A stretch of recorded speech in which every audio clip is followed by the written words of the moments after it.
जय हिंद साथियों, स्वागत है आप सभी का। दोस्तों यह है यूपीजी के स्पेशल क्लास। दोस्तों इससे पहले हम एक क्लास यूपीजी के स्पेशल की कर चुके हैं, जिसमें हमने ये सारे प्रश्न किए थे। आज की क्लास में हम यहाँ से क्लास को शुरू करने वाले हैं। हमने आपको उस दिन भी बताया था। दोस्तों ये क्लास काफ़ी इंपॉर्टेंट होने वाली है, क्योंकि ये दोस्तों हैंड रिटन नोट्स हैं और काफ़ी इंपॉर्टेंट इसमें क्वेश्चन है। तो देखिए दोस्तों, आज का जो हमारा टॉपिक है पहले वो है उत्तर प्रदेश के औद्योगिक विकास प्राधिकरण। ये दोस्तों औद्योगिक विकास प्राधिकरण है, उनके ये गठन वर्ष दिए गए, कौन से वर्ष इनका गठन किया गया था, तो आप इनको याद रखिएगा। देखिए दोस्तों, पहला है हमारा नोएडा। दोस्तों नोएडा को अगर हम इसकी जो व्याख्या करेंगे तो वो होता है नवीन ओखला औद्योगिक विकास प्राधिकरण। ये दोस्तों 1976 में स्थापित हुआ था। बीड़ा की बात करें तो दोस्तों बीड़ा होता है भदोही औद्योगिक विकास क्षेत्र। ये दोस्तों 1981 में इसकी स्थापना हुई थी, गठन हुआ था इसका। गीडा की बात करें, गीडा तो ये दोस्तों गोरखपुर औद्योगिक विकास प्राधिकरण, इसका गठन 1988 में हुआ था। कब हुआ था? 1988 में। सीडा की बात करें, सीडा तो यह सतहरिया औद्योगिक विकास प्राधिकरण, सतहरिया औद्योगिक विकास प्राधिकरण, ये 1989 में स्थापित हुआ था, गठन हुआ था इसका। ग्रेटर नोएडा की बात करें तो बृहत नवीन ओखला औद्योगिक अथॉरिटी, तो इसकी स्थापना हुई थी, गठन 1991 में।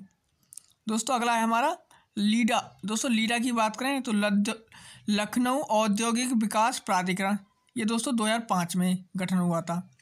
ईड़ा की बात करें, ईड़ा तो ये यमुना एक्सप्रेस वे औद्योगिक विकास प्राधिकरण, इसका गठन 2001 में हुआ था। तो ये दोस्तों गठन वर्ष हो गए, इनको आप एक बार इनका स्क्रीनशॉट ले लीजिएगा और अच्छे से देख लीजिएगा। चलिए दोस्तों अगला है हमारा उत्तर प्रदेश खादी ग्रामोद्योग बोर्ड की स्थापना, ये दोस्तों 1960 में हुई थी। कब हुई थी? 1960 में।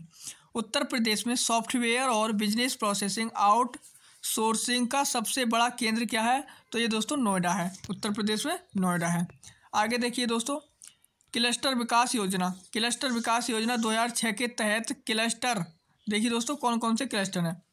कॉर्पोरेट क्लस्टर तो ये दोस्तों भदोही में है, ग्लास बीड्स वाराणसी में है, और कालीन क्लस्टर ये दोस्तों मिर्ज़ापुर में है। पाटरी क्लस्टर खुर्जा और बुलंद, जो खुर्जा और बुलंदशहर में, और लेदर क्लस्टर ये दोस्तों चौरी चौरा गोरखपुर में है, चौरी चौरा गोरखपुर में। देखिए दोस्तों अगला प्रश्न है उत्तर प्रदेश प्रमुख खनिज और ऊर्जा संसाधन से संबंधित महत्वपूर्ण प्रश्न। देखिए दोस्तों, उत्तर प्रदेश के जो प्रमुख खनिज संसाधन है उनसे संबंधित जो महत्वपूर्ण प्रश्न बन सकते हैं आपकी परीक्षा में, उनको देखिएगा। देखिए दोस्तों, खनिज संपदा की दृष्टि से उत्तर प्रदेश निम्न मध्यम श्रेणी वाला राज्य है। कितने प्रतिशत है इसमें? दोस्तों 2% है। तो याद रखना है आपको, निम्न मध्यम श्रेणी वाला राज्य। उत्तर प्रदेश राज्य खनिज विकास निगम की स्थापना 1974 में हुई थी, 1974 में। देखिए दोस्तों आगे, उत्तर प्रदेश की पहली खनिज नीति घोषित की गई थी।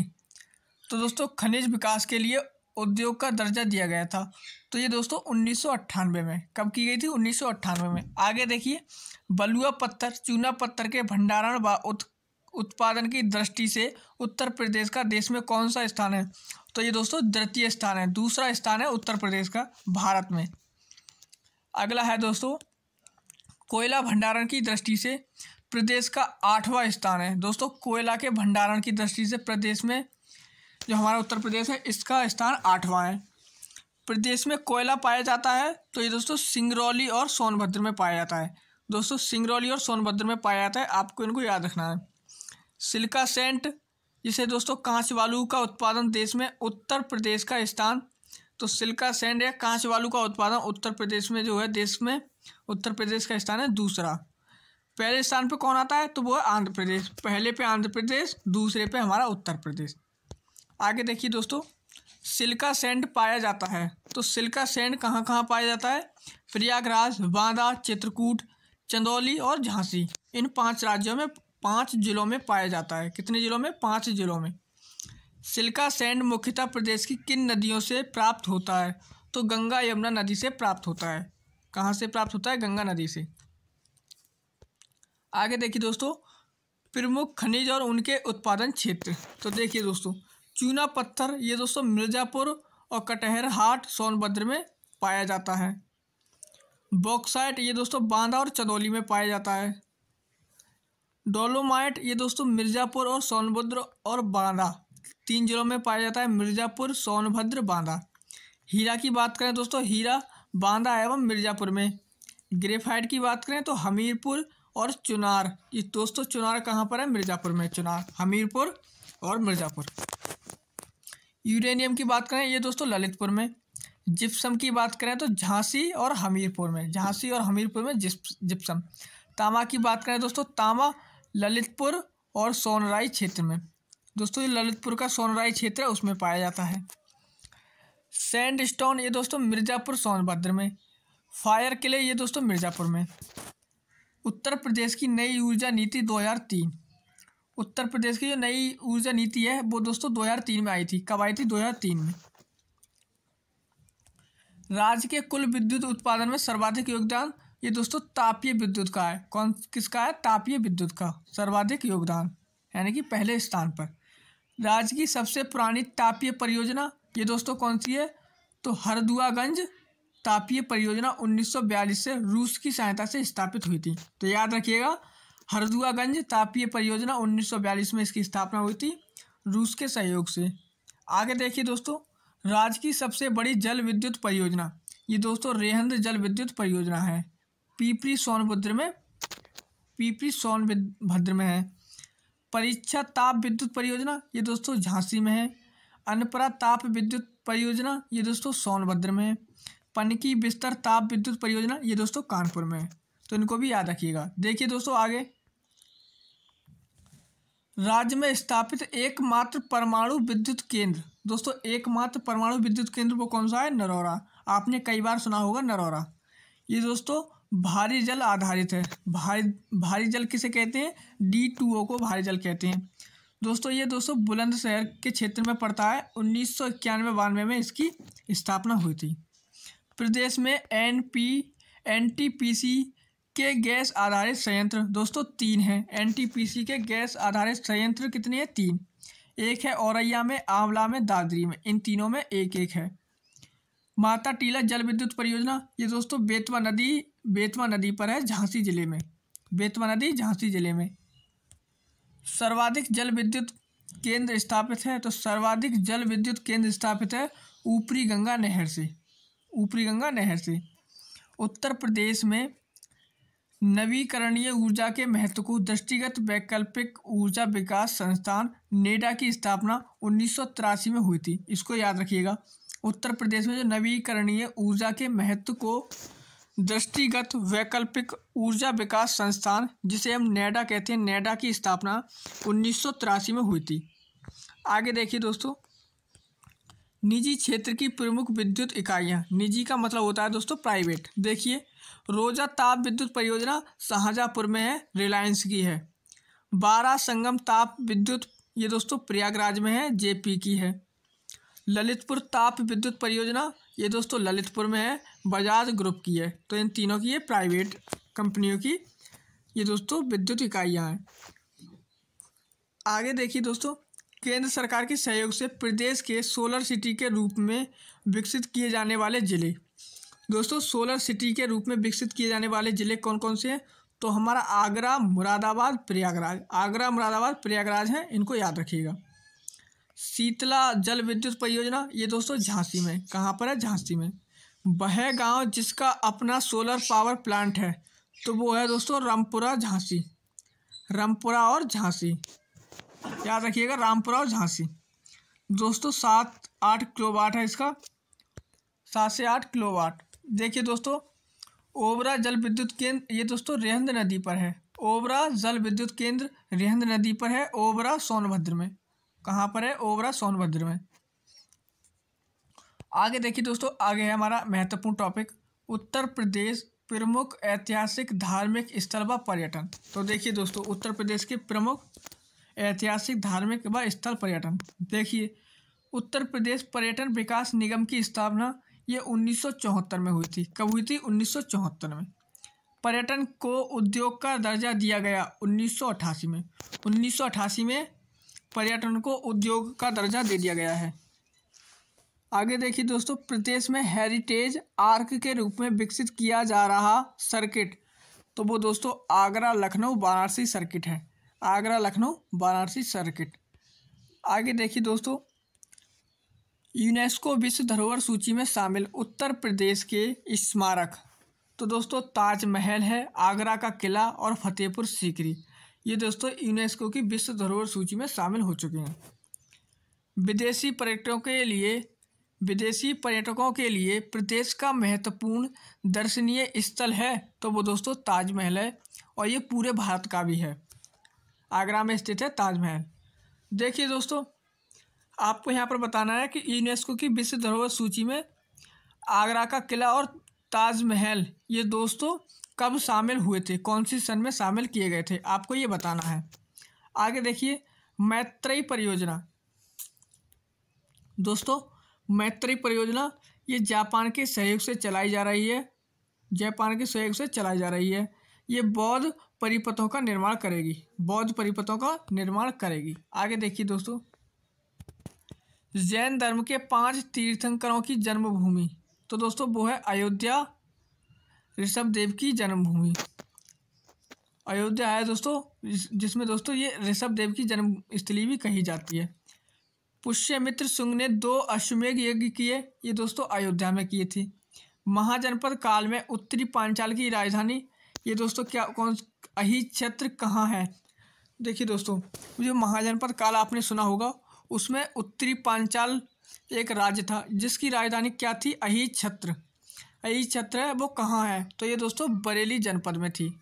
कहाँ है अभी वर्तमान में, बरेली जनपद में।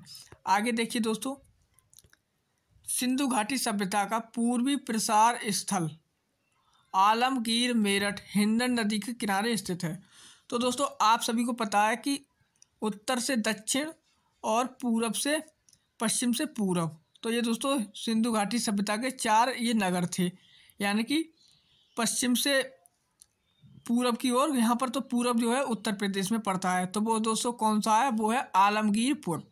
आलमगीरपुर ये दोस्तों उत्तर प्रदेश में है, मेरठ जिले में है और हिंडन नदी के किनारे मिला है। तो याद रखिएगा, सिंधु नदी सभ्यता की पूर्वी स्थल है। आगे देखिए दोस्तों, बौद्ध और जैन दोनों का प्रसिद्ध तीर्थ स्थल, तो वो दोस्तों कौशाम्बी है। वत्स जनपद की राजधानी थी कौशाम्बी। याद रखिए, वत्स जनपद की राजधानी क्या थी, कौशाम्बी। आगे देखिए दोस्तों, प्रसिद्ध जैन तीर्थ प्रभासगिरी स्थित है, तो ये दोस्तों प्रभासगिरी स्थित है, ये कौशाम्बी में है। कहाँ पर है, कौशाम्बी में। भक्त संत मलूक दास की जन्मस्थली, तो ये दोस्तों कड़ा कौशाम्बी में है। कहाँ पर है, कड़ा कौशाम्बी। आगे देखिए दोस्तों, अकबर के नवरत्नों में एक बीरबल का जन्म स्थान, तो वो दोस्तों कालपी है। क्या है, कालपी। याद रखिएगा दोस्तों, ये कालपी है। जैन धर्म के 23वें तीर्थंकर पार्श्वनाथ का जन्म हुआ था, ये दोस्तों काशी में हुआ था। जयचंद को मोहम्मद गौरी ने किस युद्ध में पराजित किया था, तो जयचंद को दोस्तों चंदावर युद्ध में पराजित किया था 1194 ईस्वी में। तो याद रखिएगा 1194 ईस्वी में चंदावर का युद्ध हुआ था, और ये दोस्तों कन्नौज और इटावा क्षेत्र में पड़ता है। कन्नौज और इटावा क्षेत्र में। आगे देखिए दोस्तों, जौनपुर सिराज ए हिंद की स्थापना फिरोज शाह तुगलक ने की थी। तो याद रखना है दोस्तों, जौनपुर की स्थापना, जो जौनपुर नगर है, इसकी स्थापना दोस्तों फिरोज शाह तुगलक ने की थी। इसे दोस्तों सिराज ए हिंद भी कहते हैं। ये मोहम्मद तुगलक जौना खां के स्मृति में बनवाया था। तो याद रखिए, मोहम्मद तुगलक की स्मृति में बनवाया गया है, तो याद रखिएगा। आगे देखिए दोस्तों, गुप्तकालीन दशावतार मंदिर कहाँ है, कहाँ था, तो ये दोस्तों देवगढ़ ललितपुर में है। देवगढ़ ललितपुर में है कौन सा, दशावतार मंदिर, गुप्तकालीन है ये दोस्तों। हर्षवर्धन प्रति 5वें वर्ष महामोक्ष परिषद का आयोजन करता था, तो दोस्तों वो प्रयागराज में करता था। कहाँ करता था, प्रयागराज में हर्षवर्धन करता था। महामोक्ष परिषद का आयोजन प्रयागराज में हर 5वें वर्ष करता था। देखिए दोस्तों, गुप्तों की धार्मिक सांस्कृतिक राजधानी थी, तो वो दोस्तों प्रयागराज थी। कहाँ थी, प्रयागराज। प्रसिद्ध इतिहासकार जियाउद्दीन बरनी का जन्म स्थान, तो ये दोस्तों बरन बुलंदशहर में है। कहाँ पर है? वरन बुलंदशहर में। आगे देखिए दोस्तों, गुप्तकालीन मंदिरों के लिए प्रसिद्ध भीतरगांव कहाँ स्थित है? तो गुप्तकालीन मंदिरों के लिए प्रसिद्ध है भीतरगांव। ये दोस्तों कहाँ पर स्थित है? तो यह रमाबाई नगर कानपुर देहात में, रमाबाई नगर कानपुर देहात में स्थित है भीतरगांव। आगे देखिए दोस्तों, गुप्तकालीन स्थल भीतरी स्थित है। गुप्तकालीन स्थल भीतरी स्थित है, तो ये दोस्तों गाजीपुर में। कहाँ पर? गाजीपुर में। सूफी संत शेख निज़ामुद्दीन औलिया का जन्म स्थान, ये दोस्तों बदायूं में है। तो शेख निज़ामुद्दीन औलिया का जन्म स्थान ये दोस्तों बदायूं में है। सुल्तान बनने से पूर्व इल्तुतमिश कहाँ का इक़्तिदार था? तो ये दोस्तों बदायूं का इक़्तिदार था। भारत के प्रथम स्वतंत्रता संग्राम का आगाज़ हुआ, तो ये दोस्तों 10 मई 1857 मेरठ से। जो दोस्तों 1857 की क्रांति हुई थी, वो 10 मई 1857 को मेरठ से शुरू हुई थी। आगे देखिए दोस्तों, वाराणसी के निकट स्थित सारनाथ के अन्य नाम क्या हैं? तो दोस्तों सारनाथ के अन्य नाम हैं ऋषिपत्तनम, मृगदाव ये इसका नाम है। भगवान बुद्ध का पहला उपदेश धर्मचक्र प्रवर्तन, ये दोस्तों सारनाथ में हुआ था। कहाँ पर? सारनाथ में दिया था। जो भगवान बुद्ध थे, गौतम बुद्ध, उन्होंने अपना पहला उपदेश सारनाथ में दिया था। इसी को हम क्या कहते हैं? धर्मचक्र प्रवर्तन कहते हैं। क्या कहते हैं? धर्मचक्र प्रवर्तन।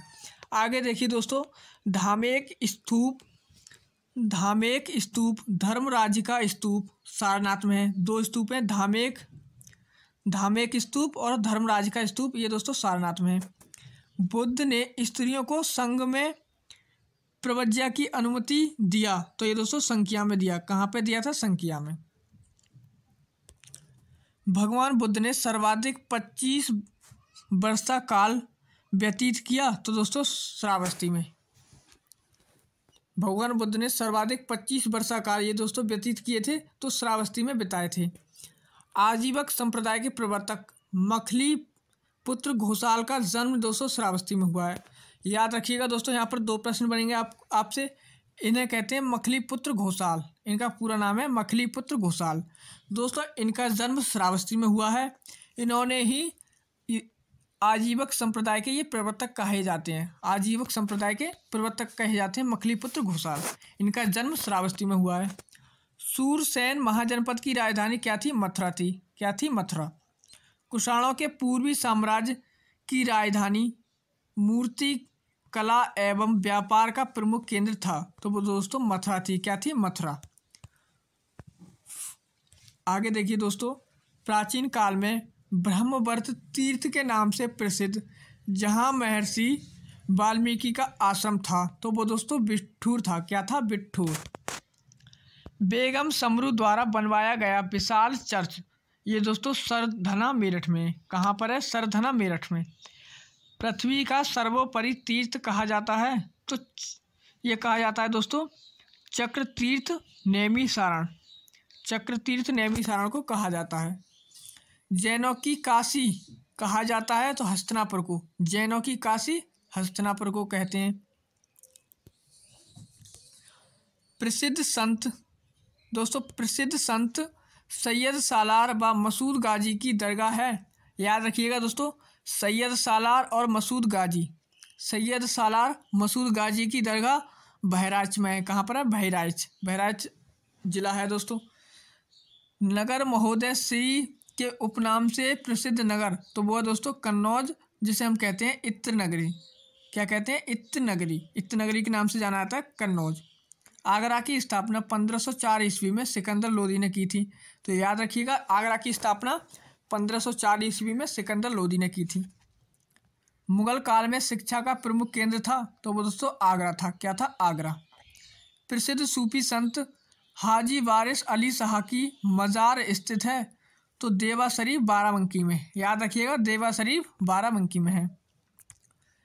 महाजनपद काल में पूर्वी पांचाल जनपद की राजधानी कंपिल किन महाभारत कालीन चरित्रों का जन्म स्थान रहा है, तो ये दोस्तों जो कंपिल है वो द्रौपदी और द्रोणाचार्य की जन्मस्थली कही जाती है, इनका जन्म हुआ था। तो याद रखिएगा, जन्म स्थान द्रौपदी और द्रोणाचार्य का है।